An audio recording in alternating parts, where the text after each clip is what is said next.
أعوذ بالله من الشيطان الرجيم. بسم الله الرحمن الرحيم. الحمد لله رب العالمين. الرحمن الرحيم. مالك يوم الدين. إياك نعبد وإياك نستعين. اهدنا الصراط المستقيم. صراط الذين أنعمت عليهم غير المغضوب عليهم ولا الضالين.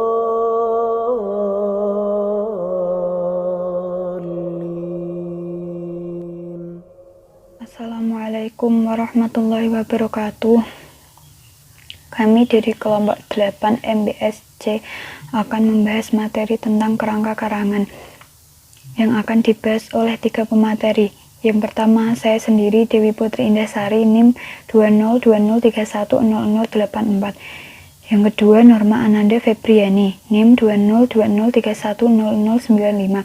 Dan yang terakhir, Muhammad Ainul Lutfi, NIM 20203100096.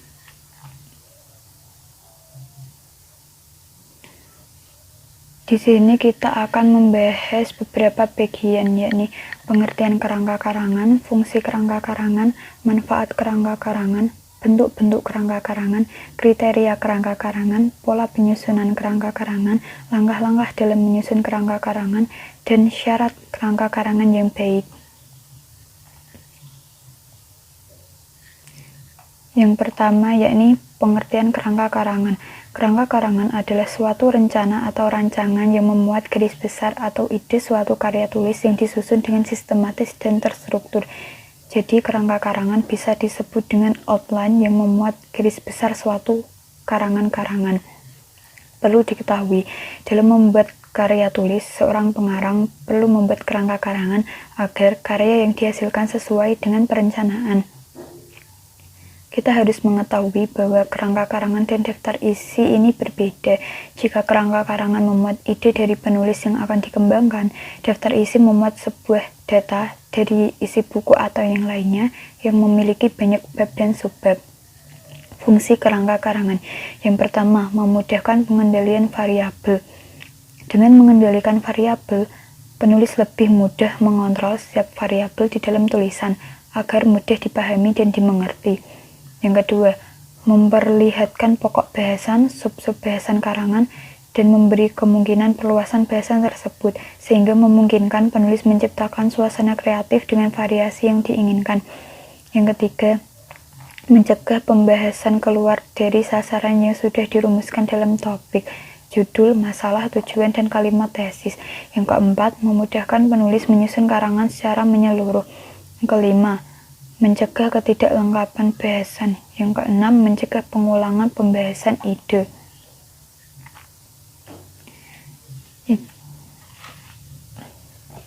Manfaat kerangka karangan yang pertama adalah untuk menyusun karangan secara teratur. Kerangka karangan membantu penulis untuk melihat wujud gagasan-gagasan dalam sekilas pandang, sehingga dapat dipastikan apakah susunan antara gagasan tersebut sudah tepat ataukah belum. Yang kedua, memudahkan penulis menciptakan klimaks yang berbeda-beda. Setiap tulisan dikembangkan menuju ke suatu klimaks tertentu. Namun, sebelum mencapai klimaks dari seluruh karangan itu, terdapat sejumlah bagian yang berbeda-beda. Supaya pembaca dapat terpikat terus-menerus pada klimaks utama, disusunlah bagian-bagian yang harus diatur pula, sehingga tercipta klimaks yang berbeda-beda yang memikat perhatian pembaca. Yang ketiga, menghindari penggarapan sebuah topik sampai 2 kali atau lebih. Kemungkinan suatu bagian perlu dibicarakan 2 kali atau lebih sesuai dengan kebutuhan tiap bagian dari karangan tersebut. Namun, penggarapan suatu topik sampai 2 kali atau lebih itu tidak perlu, karena hanya akan membuang waktu, tenaga, dan materi. Dan yang terakhir, memudahkan penulis untuk mencari materi pembantu. Dalam mempergunakan perincian-perincian dalam kerangka karangan, penulis dengan mudah mencari data-data atau fakta-fakta untuk memperjelas atau membuktikan pendapatnya. Sekian yang dapat saya sampaikan. Materi selanjutnya akan disampaikan oleh Nurma Ananda. Selanjutnya ada bentuk kerangka karangan. Bentuk kerangka karangan ini dibagi menjadi dua. Yang pertama, kerangka kalimat. Kerangka kalimat menggunakan kalimat deklaratif atau kalimat berita yang lengkap untuk merumuskan setiap topik, subtopik maupun subtopik. Yang kedua ada kerangka topik. Kerangka topik ini berisi topik dan subtopik yang berupa frasa, bukan kalimat lengkap. Selanjutnya ada kriteria kerangka karangan. Dalam kriteria kerangka karangan ini meliputi yang pertama, menggunakan bentuk kerangka standar. Yang kedua, menggunakan inden atau liurus secara konsisten dan tidak mengkombinasikan bentuk-bentuk tersebut secara bersamaan dalam sebuah kerangka karangan. Yang ketiga, menggunakan penomoran secara konsisten atau angka desimal, angka Romawi, kombinasi angka Romawi, huruf, dan juga angka Arab. Dan yang keempat, setiap judul bab diberi nomor secara konsisten. Yang kelima, setiap subbab diberi nomor secara konsisten. Yang keenam, setiap unsur subbab diberi nomor secara konsisten. Yang ketujuh, setiap detail unsur diberi nomor secara konsisten. Yang kedelapan, penomoran tidak melebihi 4 angka. Yang kesembilan, kerangka karangan tidak sama dengan daftar isi. Selanjutnya ada pola penyusunan kerangka karangan. Di dalam pola penyusunan kerangka karangan ini, yang pertama ada pola alamiah. Pola alamiah memakai pendekatan berdasarkan faktor alamiah yang esensial. Pola alamiah mengikuti keadaan alam yang berdimensi ruang dan waktu. Urutan unit-unit dalam kerangka pola alamiah dapat dibagi menjadi dua, yaitu yang pertama ada urutan ruang. Urutan ruang ini dipakai untuk mendeskripsikan suatu tempat atau ruang, umpamanya kantor, gedung, lokasi, atau wilayah tertentu. Contohnya ini ada topik mengenai laporan cuaca di Indonesia 1 Januari 2019. Di dalam laporan cuaca tersebut berisikan cuaca di Jawa Timur, cuaca di Jawa Barat, Jawa Tengah, di Bali, dan juga di Papua. Selanjutnya berdasarkan urutan waktu. Urutan waktu dipakai untuk menarasikan atau menceritakan suatu peristiwa atau kejadian baik yang berdiri sendiri maupun yang merupakan rangkaian peristiwa. Contoh kerangka karangan yang memakai urutan waktu. Ada topik mengenai riwayat hidup I.R. Soekarno. Di dalam riwayat hidup I.R. Soekarno ini berisikan jati diri I.R. Soekarno, pendidikan I.R. Soekarno, karir I.R. Soekarno, dan juga akhir hidup I.R. Soekarno. Oke, selanjutnya pola logis. Dinamakan pola logis karena memakai pendekatan berdasarkan jalan pikir atau cara pikir manusia yang selalu mengamati sesuatu berdasarkan logika. Urutan klimaks anti klimaks. Topik turunnya Soeharto, yaitu adanya keresahan masyarakat, merajalelanya praktek KKN, keresahan masyarakat, kerusuhan sosial, tuntunan reformasi menggema. Juga ada urutan sebab akibat.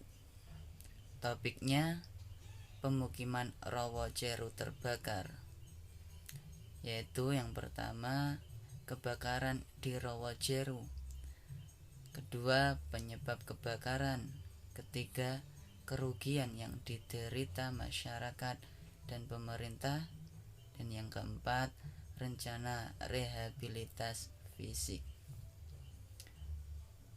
Urutan pemecahan masalah. Topiknya virus flu babi atau H1N1 dan upaya penanggulangannya, yaitu apa itu virus H1N1, apa itu bahaya virus H1N1, dan cara penanggulangannya. Ada juga urutan umum khusus. Yang pertama, para pengguna internet, yaitu anak-anak, remaja, dan orang dewasa. Yang kedua, ada juga manfaat internet, yaitu sebagai media informasi, bisnis, dan jaringan sosial. Langkah-langkah menyusun kerangka karangan. 1. Menentukan tema dan judul. 2. Mengumpulkan bahan. 3. Menyeleksi bahasa. 4. Membuat kerangka. Dan yang kelima, mengembangkan kerangka karangan. Syarat kerangka karangan yang baik adalah 1. Tesis atau pengungkapan maksud harus jelas. Tiap unit hanya mengandung satu gagasan. Bila satu unit terdapat lebih dari satu gagasan, maka unit tersebut harus dirinci. Pokok-pokok dalam kerangka karangan harus disusun secara logis, sehingga rangkaian ide atau pikiran itu tergambar jelas. Juga harus menggunakan simbol yang konsisten. Pada dasarnya, untuk menyusun karangan dibutuhkan langkah-langkah awal untuk membentuk kebiasaan teratur dan sistematis yang memudahkan kita dalam mengembangkan karangan. Sekian dari presentasi kami. Bila ada kesalahan dalam ucapan ataupun kata, mohon dimaafkan. Wassalamualaikum warahmatullahi wabarakatuh. Thank you.